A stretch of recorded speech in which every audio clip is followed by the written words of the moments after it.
C'est marrant, on est dans une maison japonaise à Ras El Khaimar. Bon, ne me demandez pas comment on a atterri ici, mais c'est une maison extraordinaire parce que c'est pas une caricature de maison japonaise, c'est vraiment une maison japonaise avec tout le détail, la préciosité. Enfin, c'est magnifique comme endroit. Et ça m'a fait penser à un truc, c'est que le Japon est responsable d'un nombre de concepts philosophiques incroyables pour les entrepreneurs. Il y en a vraiment énormément. Alors il y en a des connus, par exemple comme Ikigai.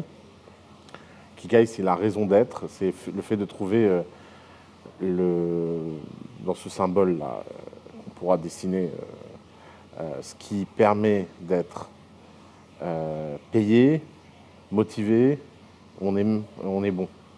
C'est ça le Ikigai, on arrive à trouver la synthèse entre ce qu'on veut faire, ce que le monde a besoin, ce pourquoi on peut être payé et ce qu'on est capable de réellement faire. Mais il y a plein d'autres. Alors, il y a le concept qui a été rendu très célèbre par notre ami Inoxtag, Kaizen. C'est le fait de faire des petits progrès, des petits pas. Si vous faites 1% de progrès par jour et que vous compendez ça pendant des années et des années, et ben ça fait des résultats incroyables. Ensuite, le Shoshin, qui est un concept japonais qui veut dire l'esprit du débutant. ChatGPT dit adopter un état d'esprit ouvert, humble et curieux, même si tu es expert, indispensable dans des environnements instables comme les startups ou les marchés en distribution. Alors ça, c'est extraordinaire. C'est un truc que moi, personnellement, j'essaye de vraiment appliquer dans ma vie. C'est de toujours garder la fraîcheur du débutant, l'envie du débutant, l'attitude du débutant. Et les Japonais l'ont théorisé. Ils ont un autre concept, le wabi-sabi, qui veut dire la beauté de l'imperfection. C'est accepter l'incomplétude, l'imperfection et l'éphémère. Ça aide à lâcher la perfection paralysante, à shipper plus vite et à valoriser l'authenticité. Alors, c'est vrai que le drame du perfectionnisme et le drame des gens qui se disent perfectionnistes est une catastrophe. Le perfectionnisme, c'est un concept qui ne fonctionne pas dans les startups. Chez Facebook, ils avaient ce motto très fort, posté au mur, better done than perfect. Quand on est en entrepreneur, on doit être obsédé par l'exécution et par l'envie de faire des choses, et surtout pas de faire des choses parfaites. Wabi-sabi, donc l'imperfection. Alors, c'est vrai ça, le wabi-sabi, c'est hyper important dans l'itération, dans le processus. Par exemple, un truc que j'essaie tout le temps d'expliquer aux gens, c'est qu'il vaut mieux, en 30 jours, faire 30 versions imparfaites d'un site internet, qui est de mieux en mieux grâce au Kaizen, il y a des liens entre tous ces concepts, plutôt que de passer 30 jours à essayer de créer le site internet parfait. Alors un concept Nema Washi, préparer le terrain en amont, c'est l'art de construire le consensus avant une décision importante. Alors, ça me ferait du bien, hein, moi, de faire un peu plus de Nema Washi dans ma vie. C'est vrai qu'on a... Alors, c'est à double tranchant. Vous ne pouvez pas toujours faire du Nema Washi. Des fois, il faut avoir le sens du rapport de force. Des fois, il faut avoir le sens dans une start-up de ce qu'il faut imposer.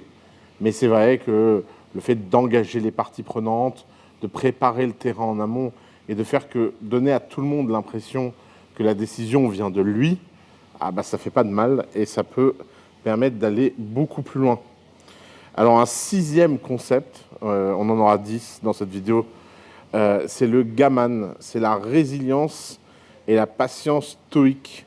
Endurer calmement les difficultés sans se plaindre, crucial en phase de galère, quand tu dois encaisser et continuer à avancer. Alors ça, le gaman, moi je l'ai beaucoup travaillé sur les dernières années. À chaque fois que je vois une photo de Nicolas Collin ou d'Alice, je travaille mon gaman.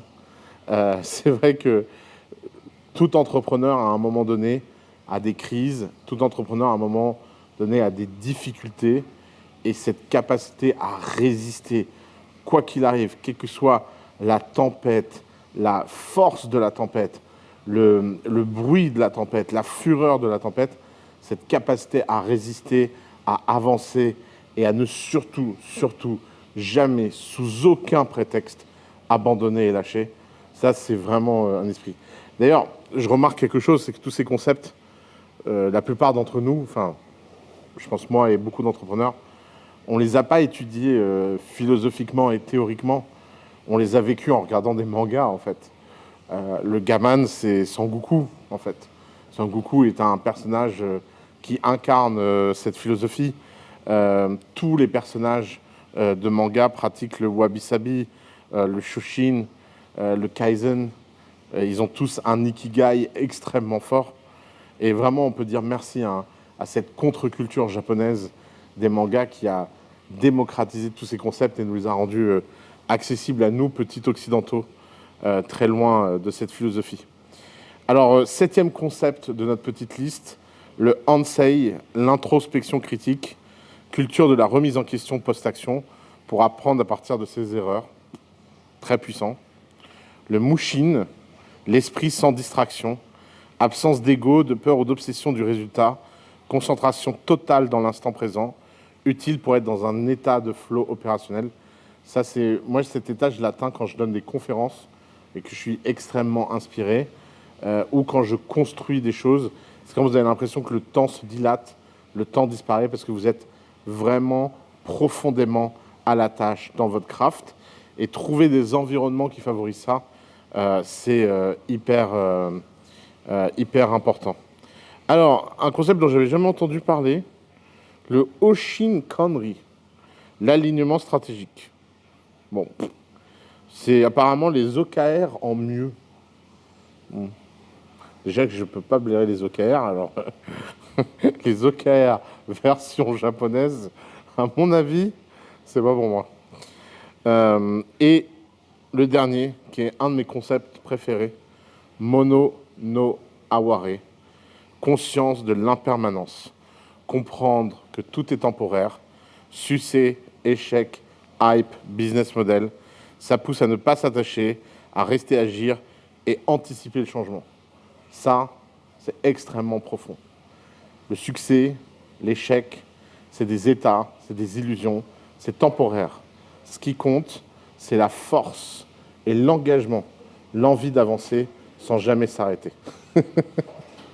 Non mais j'ai fini. Je sais pas pourquoi tu continues à me regarder comme ça, toi.